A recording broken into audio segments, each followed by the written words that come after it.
জীবনে এত কিছু যে আমি করেছি তার ঠিক নেই, ঠিক আছে। অবশেষে আমার খারাপ ব্যাগের উপর ছিল, তো একজনকে ভালোবাসলাম, মন দিয়ে ভালোবাসলাম, যা গলায় জান দিয়ে। সঙ্গী হিসাবে একজনকে লাগবেই, মনের মতন পেয়েছিলাম তাই ভালোবেসেছিলাম, বুঝলি তো। দিয়ে ব্যাপারটা শোন, দেখ এই প্রথমবার কার জন্য ভালো হতে গেলাম, সে আমাকে নিঃস্ব করে দিয়ে চলে গেল। তার জন্য কত কিছু হয়েছে তার ঠিক নেই। আজকে এই ঘরটা দাঁড়িয়ে কি মনে হচ্ছে জানিস, যে সে যদি আমার পাশে এই সময়টা থাকতো, আজকে সে কোথায় অন্য কারো হয়ে গেল।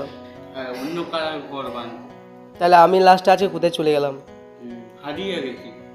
সেটা কি কখনো তাকে বোঝাতে পারবো আর? না আর সে কখনো বুঝবেও না। না, জীবনে বুঝি।